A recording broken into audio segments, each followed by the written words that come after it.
On a typical trip that you take, how long would you be away from your family? Well, on a typical trip, it's never been longer than a month, maybe a month and a half. And so this is a realization of another dream of mine, the concept of a never-ending trip.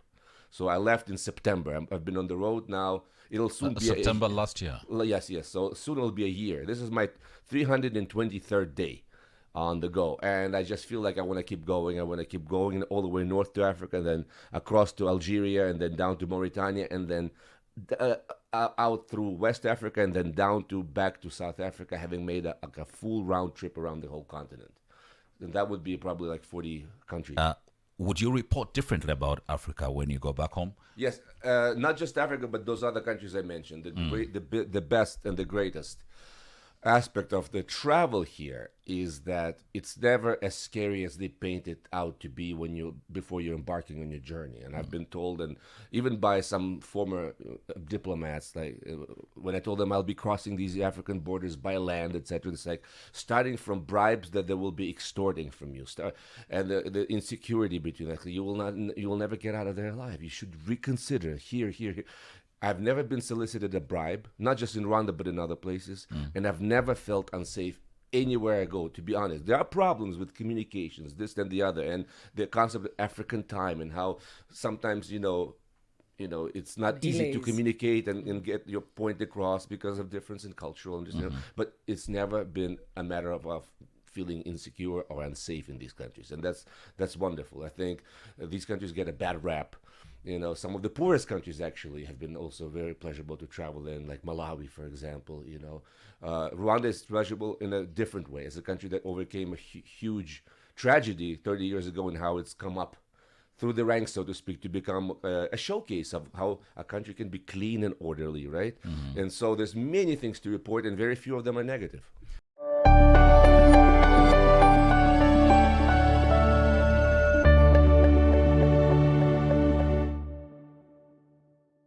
9 minutes after 8 o'clock in the morning.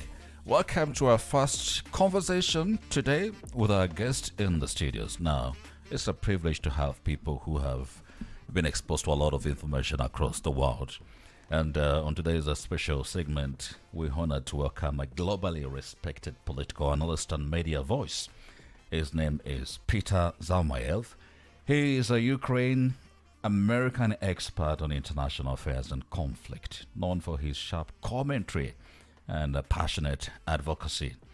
From interviews with top political figures like the Australia's former Prime Minister Tony Abbott and New Zealand's Winston Peters, to appearances on global platforms like CNN, BBC, Al Jazeera, and recently on Africa's networks from South Africa to Botswana, Peter has been helping the world understand the war in Ukraine and its wider implications. And he's here in Rwanda today as part of his visit. He's doing a media tour, and he decided to check in here at Kigali in the morning. We're thrilled to have you today, Peter. Good morning. Good morning. Good morning. Pleasure to be here. How are you? Lovely, but I took a bike here, as the best way of transportation, and I'm wearing this thin, skimpy little Rwanda shirt, so I'm a little cold. How long was your ride? It was like 15 minutes weaving 15 through minutes. traffic, but I'm constantly impressed how lovely Kigali is compared to other African cities. It's the cleanest African city I've been to. How many African cities have you been to? Oh, it's my 13th country, and so I guess I've been to at least probably 100 African cities since March. Oh, Wow. wow. Yeah. Since I made March. I traveled strictly by buses, cars. I don't cheat. I don't take planes. So I've been traveling here from Cape Town all the way to here. And I made about 35,000 kilometers by land. How much would you spend on a trip like Well, that? I mean, across that Africa? allows you to spend money because it's cheaper to travel by plane. I'm pretty much out of cash by now, meaning I'm on a small, tight budget. It's self-funded. It's a self-funded trip. People think I'm rich, but I'm not. I'm using my life You savings must have saved a to lot. do this because I've been dreaming of coming to Africa since I was a child. What inspired your dream? Africa, is a land of dreams for many people. Obviously, you grow up reading Hemingway's stories about Africa, etc. Right? And also growing up in the Soviet Union before it became independent Ukraine, we had a lot of students from Africa. So And and that was my first initial contact through coins that they gave me or postal stamps. So I already have some childhood idea of Africa. So I wanted to see how the reality matches with that. Does it match? It never matches. When you get in a way you kind of break your dream when you get to the real place. It's never like your dreams. It's not worse or better. It's just different. Just want to see your wrist. He makes- You've I think for collected. I'm every wearing, country. and these are like several layers deep, so you don't even see them. I have about like 60 bracelets on my hands. For every for country. pretty much every country. I even have 2 for Rwanda now, because I can't stop now. My hands are like deprived of oxygen because this is like a serious. How do you even take them off? I never take them off. I just And the ones on your neck. I've been like this for several years now. Oh, You really? sleep with them? Yes, yes. Sleep of with them, course, yes, shower Shower with with them. them. Yes, and this was given to me by a chief in the Solomon Islands. This is shell money, so I have some in Papua New Guinea. So this is your remnants of an African population Wow. that migrated to 60,000 years ago. And you have the blackest people in the world, not in Africa, but in Vanuatu and those islands in the South Pacific. So you are a journalist. You are American. You're Ukrainian. You've seen Africa now that you've traveled around it. Would you report differently about Africa when you go back home? Yes, not just Africa, but those other countries I mentioned, the best and the greatest aspect of the travel here is that it's never as scary as they paint it out to be before you're embarking on your journey. And I've been told, and even by some former diplomats, like when I told them I'll be crossing these African borders by land, etc., it's like starting from bribes that they will be extorting from you, and the insecurity between like you will never get out of there alive. You should reconsider here. I've never been solicited a bribe, not just in Rwanda, but in other places. And I've never felt unsafe anywhere I go, to be honest. There are problems with communications, this and the other, and the concept of African time and how sometimes, it's not easy to Delays. communicate and get your point across because of difference in cultural understanding. But it's never been a matter of feeling insecure or unsafe in these countries. And that's wonderful. I think these countries get a bad rap. Some of the poorest countries actually have been also very pleasurable to travel in, like Malawi, for example. Rwanda is pleasurable in a different way. It's a country that overcame a huge tragedy 30 years ago and how it's come up through the ranks, so to speak, to become a showcase of how a country can be clean and orderly, right? And so there's many things to report, and very few of them are negative. Would you say that Africa is not doing so much on the propaganda? Maybe we need to improve on our propaganda machine, Yeah, like what the West does? Exactly. When you say propaganda, it gets a bad rap. Like propaganda. Everyone is involved in PR. propaganda. I think Yeah. our good PR. No, but you're right. Propaganda. We're propagating. Yes. It doesn't have to be a negative concept. Slowly but surely, and with people, travelers like me who spread the word. Africa does deserve to get more visitors for sure, and it's a blessing because you like to travel to places where you're not like in Barcelona or somewhere, jostling and elbowing your way out, because of all the tourists. I like traveling in countries with not that many tourists, but I also understand that you would benefit to have more. On a typical trip that you take, how long would you be away from your family? Well, on a typical trip, it's never been longer than a month, maybe a month and a half. And so this is a realization of another dream of mine, the concept of a never-ending trip. So I left in September. I've been on the road now. It'll soon be September last year. Yes. So soon it'll be a year. This is my 323rd day on the go. And I just feel like I want to keep going. I want to keep going all the way north to Africa, then across to Algeria, and then down to Mauritania, and then out through West Africa and then back to South Africa, having made a full round trip around the whole continent. And that would be probably like 40 countries. So you just keep in touch on video with the family? Yeah, video. So where did you have your Christmas last year? I had them in Solomon Islands on a remote island, and was just in seclusion from I everyone want your else. life. Grass is always greener on the other On the side, other as they side. say. And I when you're mean- traveling, that becomes your routine, and then you become just as hateful of your life sometimes as when you're just stationary somewhere. Just life is life. You can never get out of your own skin. So you're a media personality. Yes. And you've interviewed all these big guys. I mean, what do you have? What is that question that you always want to ask those particular big guys that you interview? Although, I mean, those are, in some of those countries, like I mentioned, Australia and New Zealand, those countries have been supportive of Ukraine since the get-go. And even though they're in the South, they're not part of the global South. They're Western world. New Zealand, as former colonies of Britain, they're developed. And Britain and the rest have been very supportive of Ukraine for different reasons we won't go into. But I've also been heartened by my reception here in Africa. I've met with a couple of foreign ministers here, including one of Lesotho, a country that no one has ever heard of, as Donald Trump said. Yeah, right? I was there I saw as this him was say happening, that. by the way. And that actually became, I suggested to the foreign minister to make it their tourism motto, right? Yes. Lesotho, countries no one's ever heard of. It's great because after Trump, everyone's heard of it, obviously. Yes. But as I travel through, He never knew the president could speak English. oh yeah, that's another one, right? That's very condescending, right? It's like, I never that's a knew different Africans could country. speak so. Yeah, I saw. This not was Lesotho. recently. Yeah. They met at the Oval Office, and that's just that's another topic of conversation. As a Ukrainian American, he's also my president. I have two presidents, right? Wait, so Zelensky. you're a Ukrainian American. In America, yeah. You have both citizens. I divide between my time between New York and Kiev. I'm based in New York and in Kiev at the same time. Okay. So I go back, and my children are in Japan as refugees since the war started. So, and they're like 5 and 8, and they're now both fluent Japanese speakers. My mom lives in Israel. Oh so my we're God, your just family is like everywhere. Yeah, but that's the fate of Ukrainians now. We have over 5 million Ukrainians since the war started living outside of the country. And that's it's a blessing in disguise too, because they've become sort of ambassadors. Global They're out at citizens. diaspora, but at the same time, we've lost millions of people. We've lost a lot of women who are in the childbearing age, and they'll be bearing these children, who will be contributing to other economies, not ours. So there's a. Do you think there's going to be any one day an end to this war in Ukraine? That's a good question. I was just reading an op-ed article in the New York Times by a well-known Russian political thinker who put it pretty bluntly, commenting on Donald Trump's peace initiatives, right? Because why is he not succeeding? He's given Russia everything it wanted, right? It gave them no to NATO for Ukraine. It gave them all these concessions.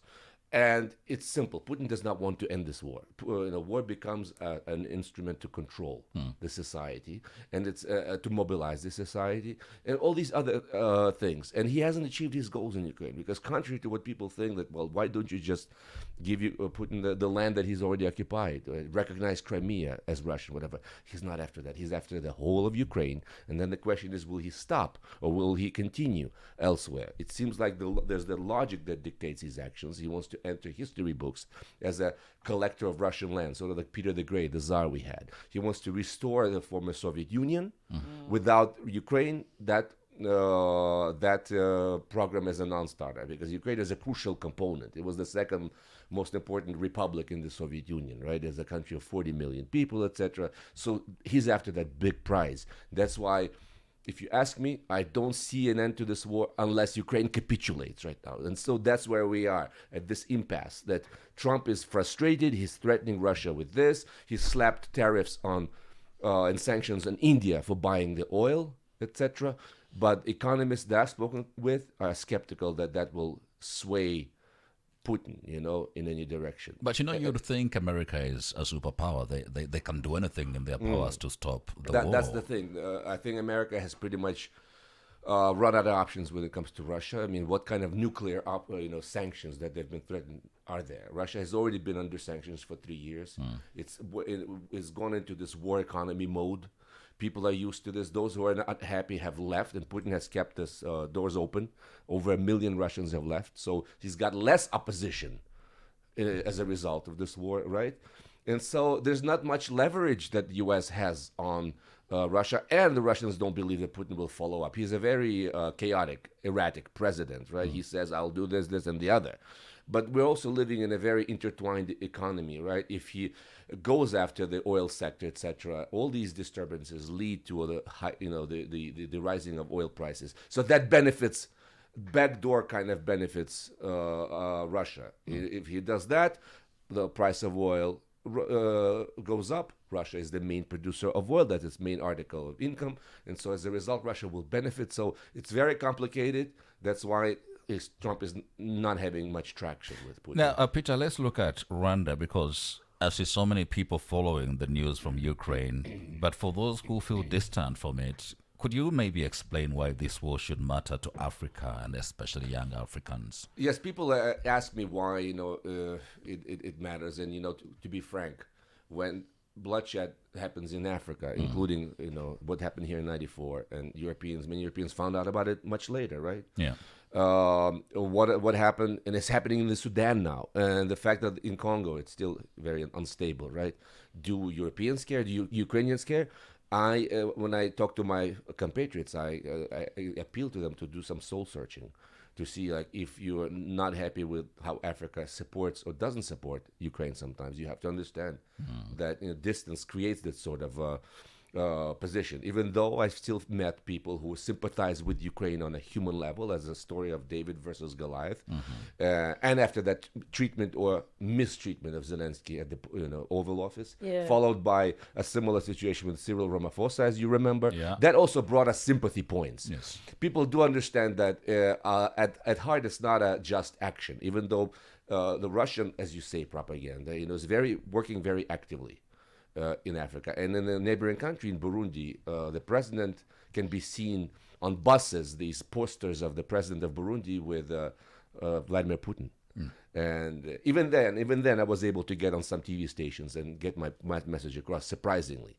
And I know Rwanda has played a very neutral role here, and Rwanda has voted to condemn the aggression at the United Nations, which I wanted to also thank on behalf of Ukrainian people that you have done.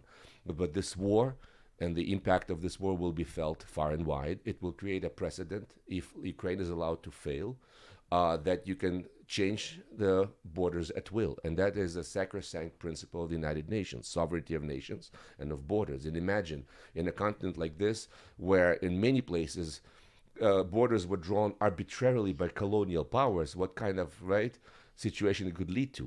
Then we have Taiwan and China, etc. That's why I think the Ukrainian war remains the hub of all the instability we have now.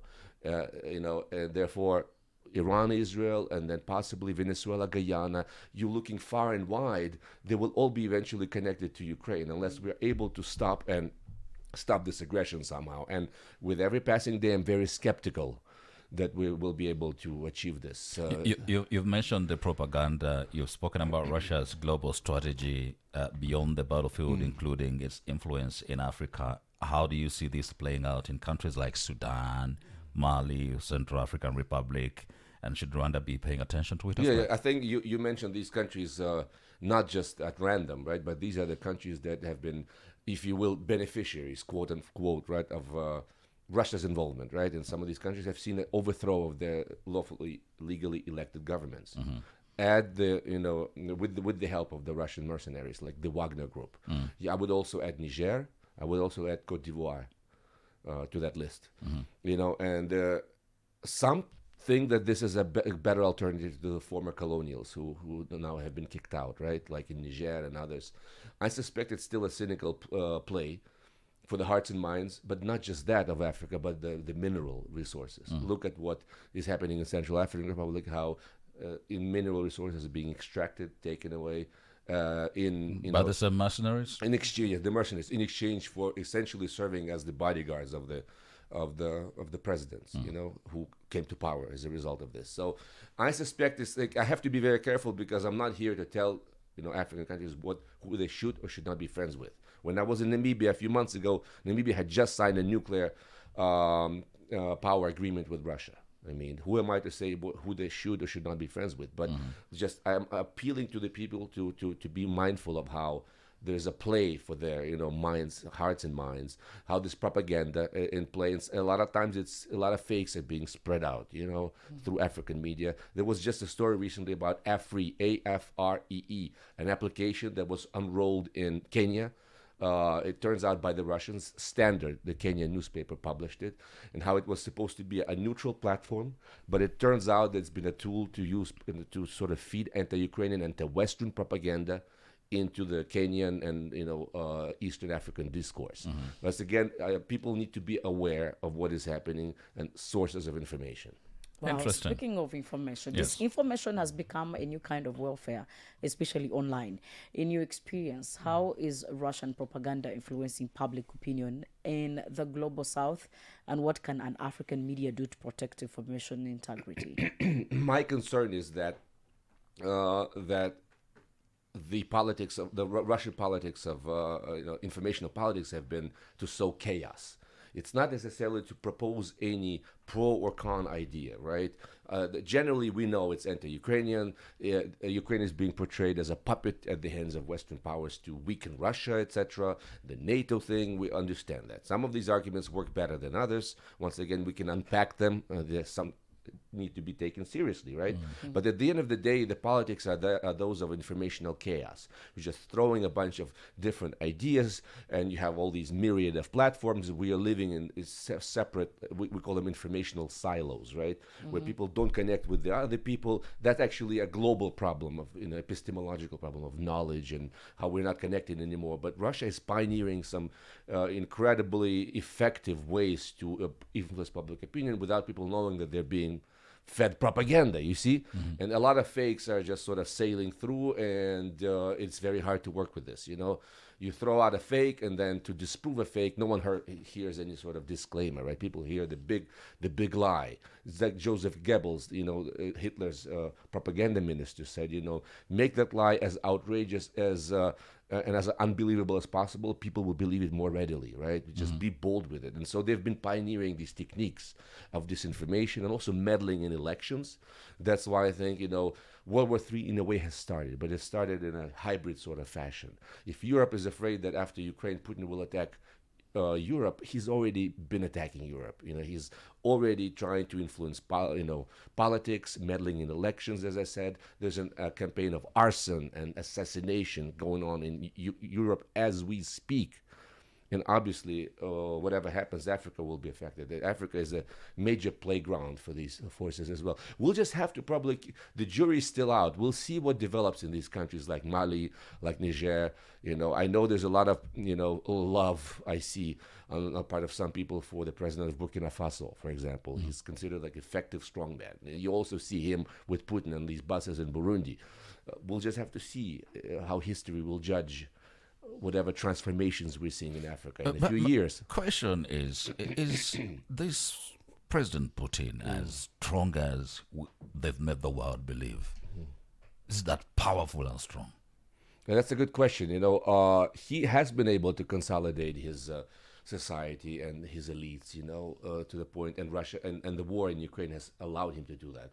A lot of times, he plays up that act, and he's a very well experienced KGB man. He's been able to play Donald Trump for a fool, essentially. And it's actually come down to Melania Trump, it seems like, to remind him that Putin is making a fool out of you. He's talking sweet to you, and the next day he bombs Ukraine. So a lot of this is this sort of bravado, and he's more experienced than Trump. He's a really kind of evil mastermind, if you will. And he's surrounded by those people. Let's not underestimate this guy, right? And he will never to answer your question directly, he will never, acknowledge that Russia is not doing so well, that the economy is not doing so well. If they have to, they will, tinker with the figures, right? They will, you will never see the truth about this. And we know by all indications that the Russian economy is doing poorly, etc. But Putin is still banking on the fact that he will outlast Europeans who have lost appetite for any loss of life, for any sort of sacrifice for any ideals. And he is showing that he can throw up to 1,000 soldiers every day, dead or wounded. And according to some estimates, over 1 million Russian soldiers have been dead or wounded in this war already. And he's still not willing to stop it.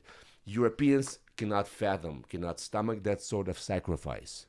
And Putin thinks that the Europeans and the West is decadent, limp-wristed, weak, and he will outlast them. That is what he's banking on. Peter, you are a journalist, and putting aside the fact that you're Ukrainian, all right, have you ever found a positive story on Russia that you've covered?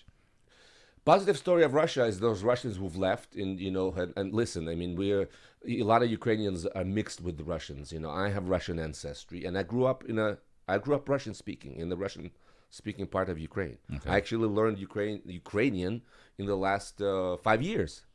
So we all have families there, and I will not, even though it's hard, even though, you've been through these harsh, right, inter-ethnic, inter-tribal moments in your history.